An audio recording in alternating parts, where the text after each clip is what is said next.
Good morning students. Last लेक्चरमध्ये आपण C++ programming जो आपला सगळ्यात इम्पॉर्टंट चॅप्टर आहे त्या चॅप्टरला आपण स्टार्ट केला आहे.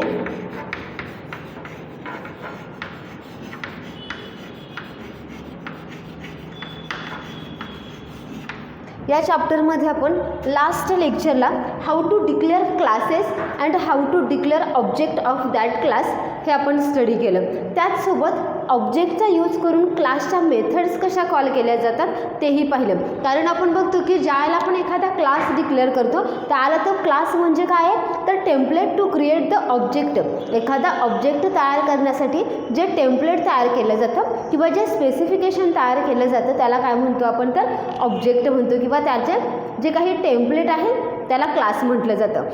मग ह्या क्लासमध्ये जे काही आपण डेटा मेंबर्स यूज करतो, व्हेरिएबल्स यूज करतो ते ॲक्सेस करण्यासाठी आपल्याला त्या ऑब्जेक्टची गरज लागते आणि त्या ऑब्जेक्टचा यूज करून आपण त्या मेथड्स काय करत असतो कॉल करत असतो. आता आज आपण जे शिकणार आहोत ते आहे इन्व्होकिंग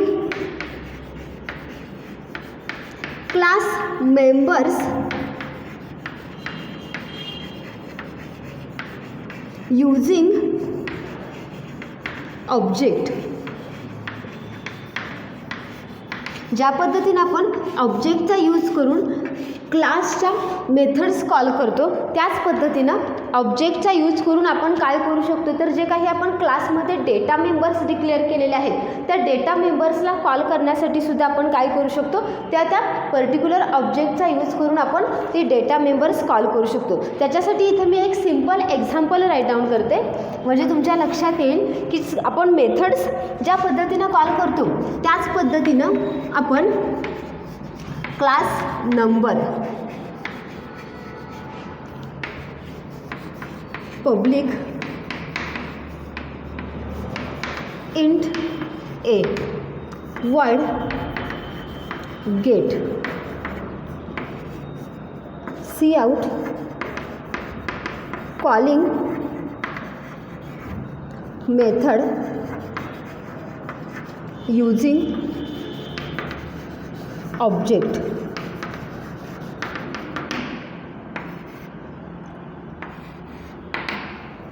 केअरफुल इकडे लक्ष द्या. वर्ड मेन,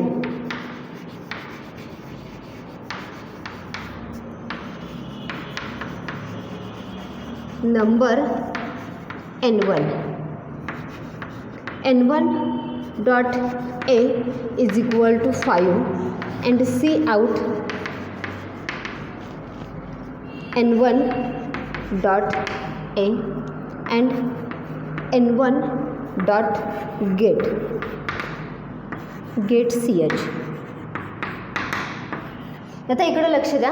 आपण ज्या पद्धतीनं क्लासमध्ये जे काही मेथड्स यूज करतो मेथड्सचा मेन पर्पज काय असतो तर एखादी टास्क परफॉर्म करण्यासाठी आपण मेथडचा यूज करतो किंवा क्लासमध्ये जे काही आपण व्हेरिएबल्स डिक्लेअर केलेले आहेत त्या व्हेरिएबलसाठी काही इनिशियल व्हॅल्यू द्यायची असतील किंवा काही व्हॅल्यू युजरकडून इनपुट करून घ्यायचे असतील त्या व्हेरिएबलसाठी तर आपण मोस्ट ऑफ केसमध्ये काय करतो तर फंक्शनचा यूज करतो. आता ज्या पद्धतीनं आपण ऑब्जेक्टचा यूज करून फंक्शन कॉल करतो त्याच पद्धतीनं आपण जे काही क्लासचे व्हेरिएबल्स डिक्लेअर करतो त्या व्हेरिएबल्सला सुद्धा काय करू शकतो तर व्हॅल्यू इनिशियलाइज करू शकतो किंवा त्या व्हेरिएबलला व्हॅल्यू देऊ शकतो. आता इथं मी एक क्लास डिक्लेअर केलेला आहे. क्लासला नाव दिलेलं आहे नंबर नावाचा एक क्लास डिक्लेअर केलेला आहे. आता त्याच्या पब्लिक सेक्शनमध्ये किंवा त्याचा ॲक्सेस स्पेसिफायर जो यूज केला आहे तो मी आहे पब्लिक आणि त्याच्यामध्ये एक व्हेरिएबल डिक्लेअर केला आहे ए की ज्याचा डेटा टाईप काय आहे हो इंटिजर टाईपचा ए हा व्हेरिएबल डिक्लेअर केला आहे. त्याच्यानंतर मी एक मेथड इथं राईट डाऊन केलेली आहे void get की ज्याच्यामध्ये मी टास्क काय परफॉर्म केली की cout calling method using object. तिथे एक तुम्हाला मॅसेज प्रिंट आउट करून दिला जाईल आणि तो मॅसेज काय असणार आहे calling method using the object. इथं तुमची मेथडची डेफिनेशन कंप्लीट झालेली आहे आणि इथं तुमच्या क्लासची डेफिनेशन टर्मिनेट झालेली आहे. After that we create the object of that class in void main function. So here I write the void main function. In void main function the first task of your is to create the object of given class. So here I create n1 as an object of number class. इकडे लक्ष द्या, इथं आपण जो class तयार केलेला आहे number, त्या क्लासचा मी एक ऑब्जेक्ट तयार केलेला आहे आणि त्याला नाव दिलेलं आहे N1. So here I write N1.a. आता हे N1 म्हणजे काय आहे? हा नंबर क्लासचा ऑब्जेक्ट आहे. लास्टच्या सेशनमध्येच मी एक गोष्ट तुम्हाला क्लिअर केली होती की ज्या वेळेला तुम्ही एखाद्या क्लासचा इन्स्टन्स तयार करता किंवा एखाद्या क्लासचा ऑब्जेक्ट तयार करता, त्यावेळेला त्या ऑब्जेक्टला त्या क्लासमध्ये जे काही तुम्ही डिक्लेअर केलेलं आहे ते सगळं ॲक्सेस करण्याचे राईट्स मिळतात. म्हणजे फॉर एक्झाम्पल, आता ह्या क्लासमध्ये जे काही तुम्ही व्हेरिएबल्स डिक्लेरेशन करणार आहात, ज्या काही मेथड्स यूज करणार आहात, ते सगळं ॲक्सेस करायचा राईट्स कुणाकडे असणार आहे? आता ह्या N1 जो तुम्ही ऑब्जेक्ट डिक्लेअर केला आहे क्लास नंबरचा. So here I write N1.a. A हा जो व्हेरिएबल आहे तो कुठे डिक्लेअर केलेला आहे?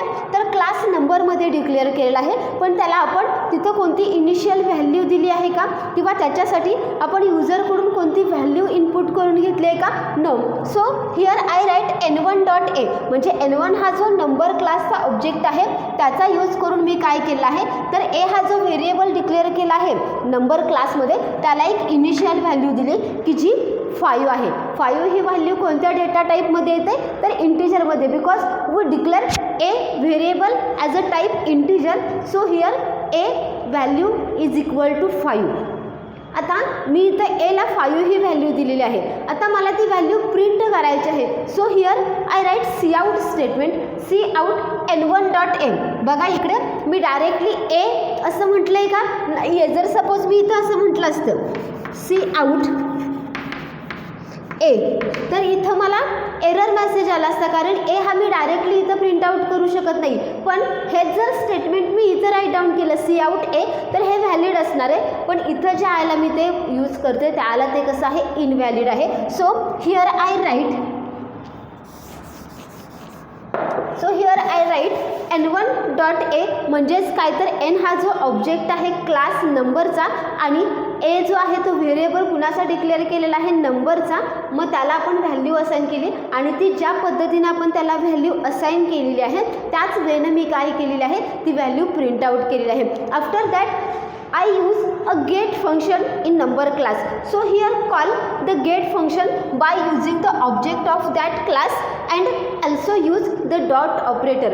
Here I write N1.get. ज्याला हा N1.get हा एक्झिक्युशनसाठी जाणार आहे किंवा तुमचा प्रोग्रामचा कंट्रोल इथे येणार आहे, त्याला तो काय करणार आहे? गेट नावाची जी मेथड आहे की जे नंबर क्लासमध्ये डिक्लेअर केलेले आहे त्याच्यावरती तो जंप करणार आहे आणि त्याच्यामध्ये जे काही आउटपुट असेल किंवा सी आउट स्टेटमेंट असेल त्याच्यामध्ये जे टास्क त्याला परफॉर्म करायला दिलेली आहे तो टास्क ती परफॉर्म करणार आहे. So output of this program is here. Output काय येणार आहे बघा या प्रोग्रामचं? फर्स्ट स्टेप काय असणार आहे? आपली वर्ड मेनपासून आपल्या प्रोग्रामच्या एक्झिक्युशनला स्टार्ट होणार आहे. After that we create a object of that class as a N1. So here N1.5. पहिल्यांदा आपण काय टास्क परफॉर्म केली, तर त्या क्लासचा ऑब्जेक्ट तयार केला आहे आणि ए हा जो व्हेरिएबल आहे नंबर क्लासमध्ये डिक्लेअर केलेला त्याला एक इनिशियल व्हॅल्यू दिली. प्रोग्राम स्टेप 1, स्टेप 2, स्टेप 3ला आपण काय सी आउट करतो आहे? N1.5. म्हणजे इथं जी N1.a ची व्हॅल्यू आपण असाइन केलेली आहे 5, ते पहिल्यांदा तुम्हाला आउटपुट मिळेल. And after that we call a method N1.get which represents calling method using object. आणि लास्ट आपण काय करतो आहे, तर गेट सी एच म्हणजे तुमचा प्रोग्राम इथं कंप्लीट झालेला आहे. वर्ड मेन फंक्शन कंप्लीट झालेलं आहे. लक्षात आलं की ज्या पद्धतीनं आपण इथं तुमच्या लक्षात येईल की ज्याला आपण N1.get म्हणतोय, गेट काय आहे? ही मेथड आहे. मेथडला कॉल करण्यासाठी आपण ऑब्जेक्टचा यूज करतो. त्याचे एक्झाम्पल्स आत्तापर्यंत आपण स्टडी केले. त्याच पद्धतीनं जे काही आपण मेंबर डिक्लेअर केलेले आहेत किंवा जे क्लासचे व्हेरिएबल्स डिक्लेअर केलेले आहेत त्याला जर तुम्हाला एखादी व्हॅल्यू असाइन करायची असेल तर तुम्ही ती डायरेक्टली काय करू शकता? त्या ऑब्जेक्टचा यूज करून डॉट ऑपरेटर आणि त्या व्हेरिएबलचं name is equal to that value या पद्धतीने तुम्ही काय करू शकता? त्या व्हेरिएबलला सुद्धा व्हॅल्यू असाइन करू शकता. प्रोग्राम तुमच्या नोटबुकमध्ये राईट डाऊन करून घ्या.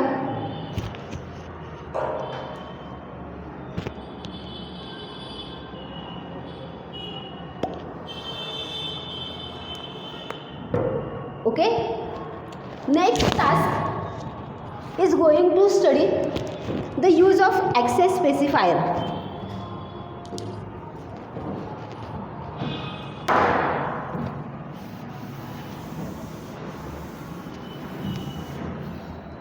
Scope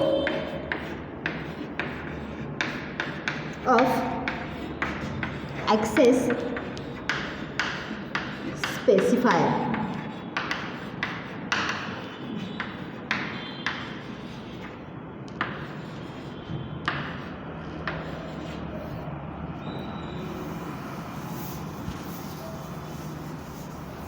Let's see here. Now we are going to start a new point related with this chapter is scope of access specifier. आता what is mean by scope of access specifier? There are three types of access specifier: private, public and protected. According to their scope, there are these three types are included. आता इथं त्याच्या स्कोपनुसार काय केलं, त्याचे जे types आहेत ते depend आहेत. आता स्कोप म्हणजे काय हो, तर ज्यावेळेला तुम्ही एखादा ॲक्सेस स्पेसिफायर यूज करता त्यावेळेला त्याच्यामध्ये जे डिक्लेअर केलेल्या मेथड्स आहेत किंवा व्हेरिएबल्स आहेत त्याचं लिव्हिंग कुठपर्यंत आहे किंवा त्याची मर्यादा कुठपर्यंत आहे त्याला काय म्हटलं जातं, scope of that access specifier. आता लास्ट लेक्चरलाच मी तुम्हाला सांगितलं की ज्या वेळेला तुम्ही एखादा व्हेरिएबल ॲज अ प्रायव्हेट म्हणून डिक्लेअर करता त्यावेळेला त्याचा स्कोप हा लिमिटेड आहे. तो स्कोप कुठपर्यंत आहे, तर क्लासची स्टार्ट डेफिनेशन आणि क्लासची एंड डेफिनेशन म्हणजे सेमिकोलन तेवढाच स्कोप त्याला मर्यादित आहे. म्हणजे तेवढ्याच स्कोप पुरता तो व्हेरिएबल जो आहे तो अलाइव्ह असणार आहे. त्या स्कोपच्या बाहेर गेल्यानंतर त्याचं अस्तित्व झिरो असणार आहे. त्याच्यानंतर ज्यावेळेला तुम्ही एखाद्या व्हेरिएबल पब्लिक डिक्लेअर करता त्याला मात्र त्याचा स्कोप ह्या क्लासच्या डेफिनेशनमध्ये सुद्धा असणार आहे आणि क्लासच्या डेफिनेशनच्या बाहेर गेल्यानंतर सुद्धा तुम्ही तो व्हेरिएबल ॲक्सेस करू शकणार. त्याच्यासाठी रिलेटेड मी इथे एक एक्झाम्पल राईट डाऊन करते की त्याच्यामध्ये आत्ताच आपण जे शिकलो की तुम्हाला क्लासचे व्हेरिएबल जर ॲक्सेस करायचे असतील किंवा त्याला व्हॅल्यूज द्यायचे असतील तर आपण ऑब्जेक्टचा यूज करून त्या व्हॅल्यू असाइन करू शकतो. पण जर एखादा क्लासचा व्हेरिएबल तुम्ही प्रायव्हेट डिक्लेअर केला असेल तर त्या क्लासच्या बाहेर गेल्यानंतर तुम्ही त्याला व्हॅल्यू असाइन करू शकता की नाही याच्याशी रिलेटेड हे एक्झाम्पल आहे. इथं मी क्लास नंबरच डिक्लेअर करते. पब्लिक आणि प्रायव्हेट हे दोन ॲक्सेस स्पेसिफायर आपण यूज करूया. इथं प्रायव्हेटमध्ये एक व्हेरिएबल डिक्लेअर करते इंट ए, ओके. आणि पब्लिक हा जो सेक्शन आहे त्या पब्लिक सेक्शनमध्ये इंट बी हा व्हेरिएबल मी इथं डिक्लेअर करते, ओके. इथं दोन्ही ॲक्सेस स्पेसिफायरचं मी यूज केलेलं आहे. प्रायव्हेटमध्ये एक व्हेरिएबल डिक्लेअर केलेला आहे जो आहे इंट ए आणि पब्लिकमध्ये एक व्हेरिएबल डिक्लेअर केलेला आहे इंट बी. आता मी इथे एक मेथड राईट डाऊन करते, void gate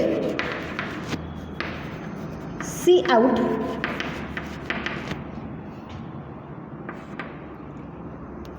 enter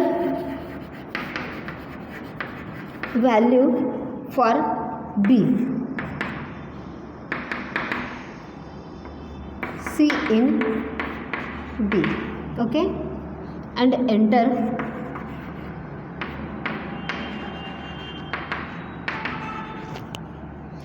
value for A and B. आपण एका स्टेटमेंटमध्ये दोन्हीसाठी सुद्धा व्हॅल्यू इनपुट करून घेऊया, ए साठी आणि बी साठी सुद्धा, okay. See here I will write a function get which the perform task to entering the values for A and B. So when user enter one value it goes in variable A and when enters another value it goes in variable B. आता या क्लासचा आपण object तयार करूया, okay. इथं आपण क्लासचा जो ऑब्जेक्ट तयार करणार आहोत तो ऑब्जेक्ट नंबरचा N1 मगाचा जो प्रोग्राम आहे तोच प्रोग्राम आपण मॉडिफाय करूया. आता याच्यामध्ये आपण मगाशी काय शिकलो, तर ज्यावेळेला तुम्हाला क्लासचे व्हेरिएबल्स ॲक्सेस करायचे असतील त्यावेळेला तुम्ही त्या ऑब्जेक्टचा यूज करून ते व्हेरिएबल ॲक्सेस करू शकता. For example N1 dot A is equal to 10 बघा आणि N1 dot B is equal to 20. हा मी इथे व्हेरिएबल्स लिहिले. आता तुम्हाला एरर कुठे येणार आहे ते मी तुम्हाला इथे सांगते. मी क्लासचा व्हेरिएबल डिक्लेअर केला आहे, क्लासचा ऑब्जेक्ट तयार केलेला आहे N1. मघाचे जे आपण एक्झाम्पल पाहिलं की invoking class member using the object of that class, त्याच एक्झाम्पलमध्ये आपण थोडंसं मॉडिफिकेशन केलेलं आहे. तिथं आपण 2 व्हेरिएबल्स डिक्लेअर केलेत. आता ही जी टास्क आहे किंवा पहिलं जे स्टेटमेंट आहे N1.a, आता इथं बघा ॲक्सेस स्पेसिफायरनुसार तुमच्या प्रोग्राममध्ये चेंज कसा केला जातो. इथं आपण म्हणतोय की N1.a, पण a हा जो व्हेरिएबल डिक्लेअर केला आहे तो a हा व्हेरिएबल कसा आहे व तर तो प्रायव्हेट आहे, बरोबर आहे. आणि b हा व्हेरिएबल जो डिक्लेअर केलेला आहे तो कसा आहे, पब्लिकली डिक्लेअर केला आहे. मग ज्यावेळेला तुम्ही एखादा व्हेरिएबल प्रायव्हेट डिक्लेअर करता त्यावेळेला त्याचा स्कोप जो आहे तो एवढ्याच मर्यादित राहतो. म्हणजे क्लासची स्टार्ट डेफिनेशन आणि क्लास टर्मिनेशन इथपर्यंतच तुम्ही तो व्हेरिएबल ॲक्सेस करू शकता, त्याला व्हॅल्यू असाइन करू शकता. पण ह्या क्लासच्या डेफिनेशनच्या बाहेर गेल्यानंतर जर तुम्ही ह्याला व्हॅल्यू असाइन करण्याचा प्रयत्न केला तर इथं तुम्हाला एरर येईल. म्हणजे हे स्टेटमेंट कसं होणार आहे, इनव्हॅलिड, की जिथं तुम्हाला एरर मेसेज देईल की तुम्ही ए हा जो व्हेरिएबल आहे तो प्रायव्हेटली डिक्लेअर केलेला आहे. So the scope of this variable is within the class and outside the class you can't access the variable and you can't assign the value for that variable. So the statement N1.a is equal to 10 get error message. आणि second statement आपण इथं काय right down केले तर N1.b. आता b हा जो variable आपण डिक्लेअर केलेला आहे तो कसा डिक्लेअर केला आहे व तर पब्लिक डिक्लेअर केला आहे. त्यामुळं आपण इथं काय करू शकतो तर ह्या b ह्या व्हेरिएबलला आपण व्हॅल्यू देऊ शकतो. So here write the value given for b that is N1.b.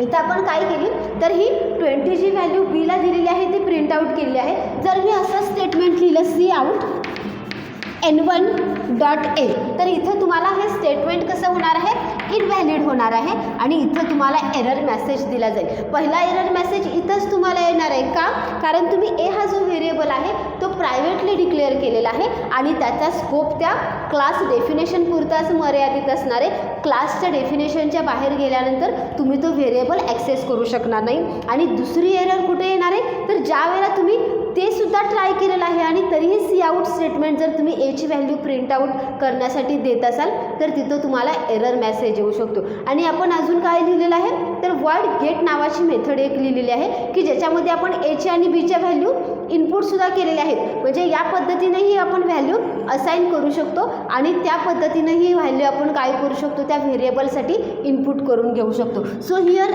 I write N1.get get ch. इथं परत आपण काय करतोय तर जी मेथड आपण लिहिलेली आहे गेट नावाची त्या मेथडला आपण कॉल करतोय आणि तिथं सुद्धा त्याला काही टास्क परफॉर्म करायला दिलेले आहे. तर ज्या काही व्हॅल्यूज आहेत त्या व्हॅल्यू इनपुट करून घेणार आहेत. आता याचं आउटपुट काय असणार आहे बघा प्रोग्रामचं. पहिल्यांदा आउटपुट येत असताना तुम्हाला पहिल्यांदाच इथे एरर येणार आहे, त्यामुळे त्याचं आउटपुट येणार नाही. फक्त आउटपुटमध्ये हे स्टेटमेंट जे आहेत 2 जिथं मी इनव्हॅलिड राईट डाऊन केलेलं आहे ते स्टेटमेंट तुम्हाला प्रोग्राममधून काढून टाकावे लागणार आहेत आणि फक्त तुमचं आउटपुट मग काय येणार आहे तर 20 आणि त्याच्यानंतर enter value for A and B. Enter value for A and B. मग त्यावेळेला तुम्ही युजर म्हणून ॲज अ एसाठी आणि बीसाठी तुम्हाला ज्या हव्यात त्या व्हॅल्यू तुम्ही काय करू शकता एंटर करू शकता. लक्षात आलं की स्कोप ऑफ ॲक्सेस स्पेसिफायर म्हणजे काय तर ज्या पद्धतीनं तुम्ही स्कोप यूज करताय, ज्या पद्धतीनं तुम्ही ॲक्सेस स्पेसिफायर यूज करताय त्यावरती त्याचा डिपेंड आहे की तो स्कोप किती आहे. त्याचा स्कोप म्हणजे त्या प्रोग्रामपर्यंत जो काही तुम्ही प्रोग्राम राईट डाऊन केलेला आहे त्याच्यामध्ये ते व्हेरिएबल्स अलाइव्ह कुठपर्यंत आहेत, त्यांची मर्यादा काय आहे हे कोण सांगत असतं, ॲक्सेस स्पेसिफायर सांगत असतं. मग हेच जे आहे की इम्फॅसिस ऑन डेटा, तुमच्या डेटाला जर सिक्युरिटी द्यायची असेल तर तिथं मोस्ट ऑफ केसमध्ये काय केला जातो तर variable as a private declare केला जातो की जेणेकरून within the class definition no any one access these variables. जर तुम्ही पब्लिक ॲक्सेस स्पेसिफायर यूज करत असाल तर त्या क्लासच्या डेफिनेशनच्या बाहेर जाऊन तुम्हाला तो व्हेरिएबल्स ॲक्सेस करायचे चान्सेस असतात. प्रोग्राम तुमच्या नोटबुकमध्ये राईट डाऊन करून घ्या. Okay, let's go come to the next point and important point of this chapter, methods and functions.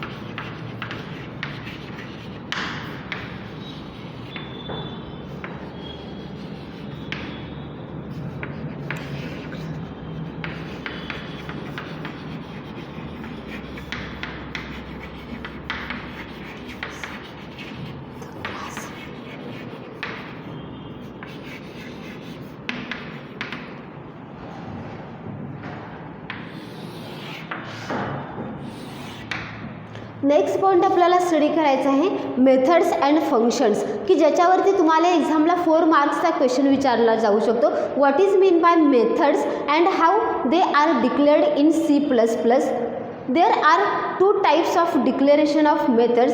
Methods declared inside the class definition and methods declared outside the class definition. आता methods किंवा function म्हणजे काय आहेत हे आतापर्यंत तुम्हाला समजलं असेल, की ज्या वेळेला तुम्ही प्रोग्राम नंबर ऑफ पार्टमध्ये डिवाइड करता किंवा तुमचा प्रोग्राम जर मॅनेजेबल करायचा असेल तर त्याच्यासाठी तुम्हाला वेगवेगळ्या पार्टमध्ये तो प्रोग्राम डिवाइड करावा लागतो आणि प्रत्येकाला एक टास्क परफॉर्म द्यावे लागते. त्याला काय म्हटलं जातं तर functions are design to perform a particular task. ज्या वेळेला एखादं टीमवर्क केलं जातं त्यावेळेला त्या टीममध्ये प्रत्येक पार्टिसिपेटला एक टास्क परफॉर्म करायला दिली जाते आणि त्यानुसार ते टीमवर्क काय केलं जातं कंप्लीट केलं जातं. इथं सुद्धा फंक्शनचं मिनिंग तेच आहे. तुमचा जो होल प्रोग्राम आहे तो प्रोग्राम काय केला जातो नंबर ऑफ पार्ट्समध्ये डिवाइड केला जातो आणि त्या प्रत्येक पार्टला आपण काय म्हणतो तर फंक्शन म्हटलं जातं, की जी काहीतरी टास्क परफॉर्म करत असते. मग C++मध्ये किंवा कोणत्याही प्रोग्रामिंग लँग्वेजमध्ये मेथड्स डिक्लेरेशन करण्याच्या 2 टेक्निक्स आहेत. पहिली टेक्निक आहे declared methods inside the class definition. बघा, declared methods inside the class definition. आत्तापर्यंत जे काही आपण एक्झाम्पल्स स्टडी केले त्या एक्झाम्पल्समध्ये एक गोष्ट तुम्ही ऑब्झर्व केली का, की ज्या वेळेला आपण क्लास डेफिनेशन स्टार्ट करतोय आणि एंड करतोय त्याच्या आतमध्ये जी क्लासच्या डेफिनेशनची बॉडी आहे त्याच्यामध्येच आपण काय करतो तर व्हेरिएबल्स डिक्लेअर करतो, मेथड्स डिक्लेअर करतो आणि तिथंच आपण मेथडला काय करतो तर त्याने कोणते टास्क परफॉर्म करायचे आहे हे सांगितलं जातं. त्यावेळेला त्या डिक्लेरेशनला काय म्हटलं जातं तर methods declared inside the class definition आणि याला मोस्ट ऑफ टाईम काय म्हटलं जातं तर इनलाईन फंक्शन. आता हे इनलाईन फंक्शन म्हणजे काय, की ज्यावेळेला त्या मेथडला कॉल केलं जातं त्याच वेळेला तो टास्क परफॉर्म करत असतो. बघा, साधी डेफिनेशन आहे याची. ज्यावेळेला तुम्ही मेथडला कॉल करता त्याच वेळेला त्यांना काय फंक्शन करायचं आहे, त्यानं काय टास्क परफॉर्म करायचे आहे हे तिथंच त्याला सांगितलं जातं, म्हणजे त्याची बॉडी तिथंच प्लेस केली जाते. त्याला काय म्हटलं जातं methods declared inside the class definition. आणि दुसरं जे आहे मेथड्स डिक्लेअर्ड आउटसाइड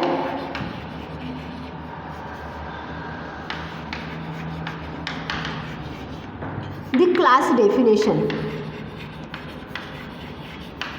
आता आपल्याला माहिती की क्लास डेफिनेशन जी आहे ती कुठं स्टार्ट होते तर क्लासच्या नेम नंतर जे तुम्ही कर्ली ब्रॅकेट देता तिथं तिथं क्लासची डेफिनेशन स्टार्ट होते आणि जिथं तुम्ही क्लासचा कर्ली ब्रॅकेट क्लोज करता आणि सेमीकोलन देता तिथं तुमच्या क्लासची डेफिनेशन काय होते कंप्लीट होते. मग सेकंड जे टेक्निक आहे त्या सेकंड टेक्निकमध्ये काय केलं जातं तर ज्या काही तुम्ही मेथड्स डिक्लेअर केल्या आहेत त्याला फंक्शन काय करायचं आहे, त्यांना टास्क काय परफॉर्म करायचे आहे हे क्लासच्या बाहेर गेल्यानंतर त्याला सांगितलं जातं. त्याला ते methods declared outside the class definition होतं. मग ज्यावेळेला तुम्ही methods declared outside the class definition म्हणताय त्यावेळेला तिथं तुम्हाला स्कोप रिझोल्युशन ऑपरेटरचा यूज केला जातो, की ज्याच्यामध्ये 4 डॉट्स जे आहेत याला काय म्हटलं जातं स्कोप रिझोल्युशन ऑपरेटर. हे कशासाठी इम्पॉर्टंट आहे तर ज्यावेळेला तुम्ही मल्टिपल क्लासेस डिक्लेअर करता आणि त्या मल्टिपल क्लासेसमध्ये जर सेम नावाच्या मेथड्स असतील तर कोणती मेथड्स कॉल करायचे आहे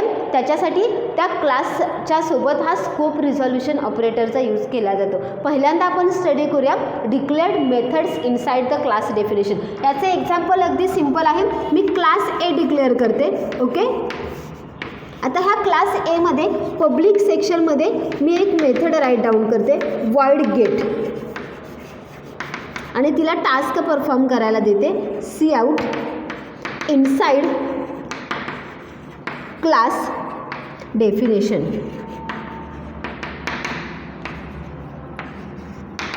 बघा, methods declared inside the class definition म्हणजे काय तर इथे मी क्लास ए डिक्लेअर केलेला आहे. ओके, हा क्लास ए डिक्लेअर केल्यानंतर त्याची डेफिनेशन कुठून स्टार्ट होते ह्या ओपनिंग कर्ली ब्रॅकेटपासून त्याची डेफिनेशन स्टार्ट होते आणि डेफिनेशन कुठं एंड होते तर ह्या क्लोजिंग कर्ली ब्रॅकेट आणि सेमीकोलन दिला की त्याची डेफिनेशन इथं कंप्लीट होते. मग ह्या डेफिनेशनमध्येच मी ही मेथड यूज केलेली आहे वॉइड गेट आणि मेथड यूज केल्यानंतर तिनं काय टास्क परफॉर्म करायचे आहे हे तिथंच मी त्याला सांगितलं आहे. बघा void get नावाची मेथड मी कॉल केली आणि इथंच ओपनिंग आणि क्लोजिंग कर्ली ब्रॅकेटमध्ये त्यानं काय टास्क परफॉर्म करायचे आहे हे सांगितलं आहे. हे जे एक्झाम्पल आहे ते आहे methods declared inside the class definition. म्हणजे हे क्लास डेफिनेशनच्या आतमध्येच मेथड डिक्लेअरसुद्धा मी केलेली आहे आणि त्यानं कोणती टास्क परफॉर्म करायचे आहे हे सुद्धा इथंच मेन्शन केलेलं आहे. मी हा क्लासचा ऑब्जेक्ट तयार करते void main ए. ह्या क्लासचा ऑब्जेक्ट तयार केला मी स्मॉल a1 आणि a1 डॉट गेट ch. इथं मी त्या क्लासच्या ऑब्जेक्टचा यूज करून काय केली ती आपण जी मेथड डिक्लेअर केलेली आहे त्या मेथडला कॉल केला. आता हे जे एक्झाम्पल आहे ते method declared inside the class. आता method declared outside the class जे आहे ते कसं राईट डाऊन केलं जातं बघा. सेम क्लास मी हाच घेते क्लास ए. ओके, ॲक्सेस स्पेसिफायर यूज करते पब्लिक. मेथड तीच घेते void गेट. आता या दोघांच्या मध्ये डिफरन्स काय आहे हा तुमच्या पटकन लक्षात येईल बघा.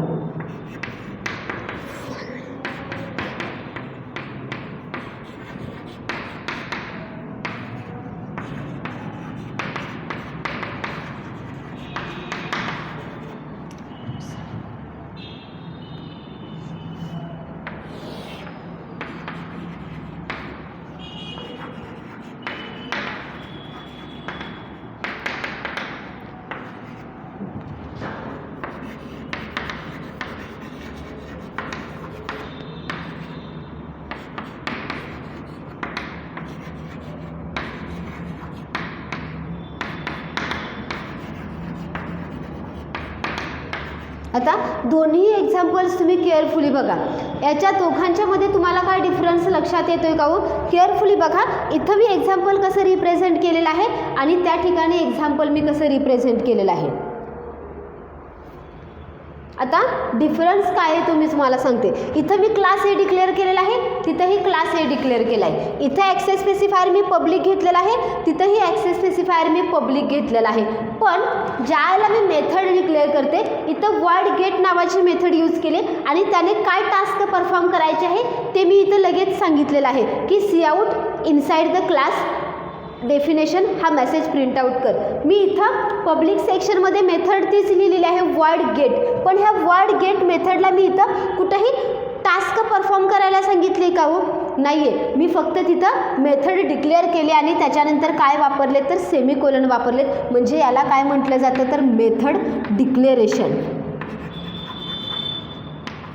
बघा, ज्याला मी या पद्धतीनं राईट डाऊन करते की void गेट आणि त्याच्यानंतर सेमिकोलन देते म्हणजे त्या ठिकाणी तुमची मेथड काय झालेली आहे फक्त डिक्लेअर झालेली आहे. तिनं कोणतं टास्क परफॉर्म करायचं हे इथं सांगितलं नाही आहे. माझी क्लासची डेफिनेशन इथंच कंप्लीट झालेली आहे. अजून मी तिला सांगितलं आहे का की गेट मेथडनं काय करायचं आहे. मग मी गेट मेथडनं कोणते टास्क परफॉर्म करायचे हे कधी सांगते तर ह्या क्लासच्या डेफिनेशनच्या बाहेर आल्यानंतर मी सांगते.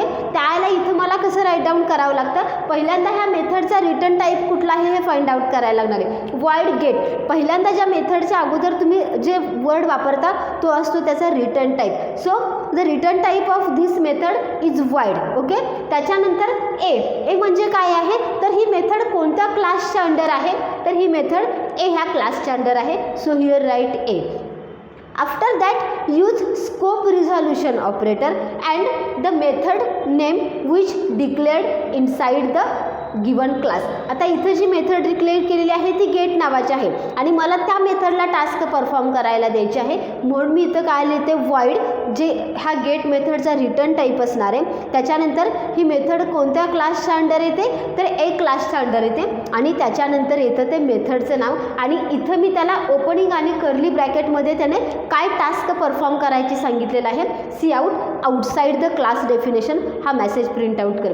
नंतर void मेनमध्ये मी सेम तेच केलेलं आहे. इथं सुद्धा एचा ऑब्जेक्ट तयार केलेला आहे A1, इकडं सुद्धा एचा ऑब्जेक्ट तयार केलेला आहे A1. इथं सुद्धा A1 डॉट गेट ही नावाची मेथड कॉल केलेली आहे आणि इथं सुद्धा A1 डॉट गेट नावाचीच मेथड कॉल केलेली आहे. फक्त डिफरन्स काय आहे बघा तर मी इथं ज्याला इनसाइड द क्लास डेफिनेशन म्हणते त्याला इथं मी मेथड कॉल करते आणि त्याच ठिकाणी त्याला काय टास्क परफॉर्म करायचे हे सांगते आणि हे सगळं कुठे येतं तर within a class definition. Class डेफिनेशनच्या मध्येच त्याला काय सांगितलं जातं तर त्याला डिक्लेरेशनही केलं जातं आणि त्याने कोणते टास्क परफॉर्म करायचे हे सांगितलं जातं. आणि आउटसाइड द क्लास डेफिनेशन म्हणजे काय तर ज्या वेळेला तुम्ही मेथड डिक्लेअर करता क्लासमध्ये पण त्यांना कोणती टास्क परफॉर्म करायचे आहेत हे तिथं सांगितलं जात नाही, तर ते क्लासच्या बाहेर आल्यानंतर त्याला सांगितलं जातं की त्याने कोणती टास्क परफॉर्म करायची आहे. त्याला कशाचं एक्झाम्पल आहे तर methods declared outside the class definition.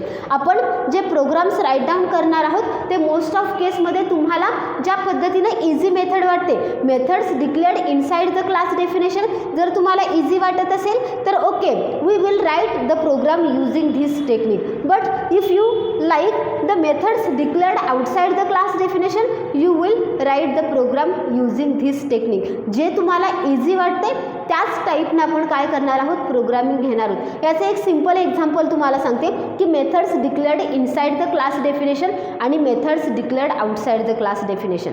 एखादी जर तुम्ही ऑनलाईन एक्झामसाठी अपियर करत असाल तर काही वेळेला तुम्ही ऑनलाईन एक्झाममध्ये तुम्ही पेपर कंप्लीट केल्या तुम्हाला तिथं तुमचा स्कोअर दाखवला जातो, बरोबर आहे. काही एक्झाममध्ये दाखवला जातो. फॉर एक्झाम्पल MSCITची एक्झाम असेल किंवा आता ज्या गुगल फॉर्मचे एक्झाम्स असतात त्या एक्झाममध्ये तुम्ही पेपर सबमिट केला की तुम्हाला स्कोअर दाखवला जातो. ते एक्झाम्पल कशाचं आहे methods declared inside the class definition. म्हणजे तुम्ही एक्झामसाठी अपियर झाला तुम्ही एक्झाम दिली की लगेच तुम्हाला स्कोअर दाखवला जातो. पण काही ऑनलाईन एक्झामचा रिझल्ट लगेच तुम्हाला दाखवला जात नाही. पेपर सबमिट केला तर तो काही डेज आफ्टर सम डेज तुम्हाला रिझल्ट डिक्लेअर केला जातो. फॉर एक्झाम्पल JEEची एक्झाम असेल CETची एक्झाम असेल ती एक्झामसुद्धा ऑनलाईन पद्धतीनंच घेतली जाते.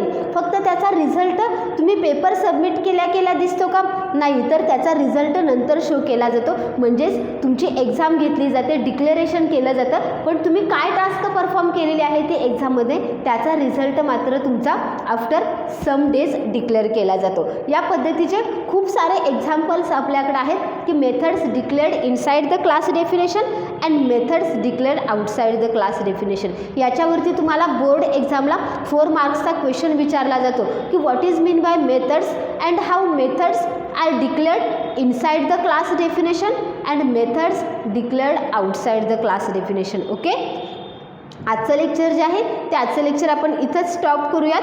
नेक्स्ट कंटेंट जो आहे तो टुमारो लेक्चरला स्टडी करूयात.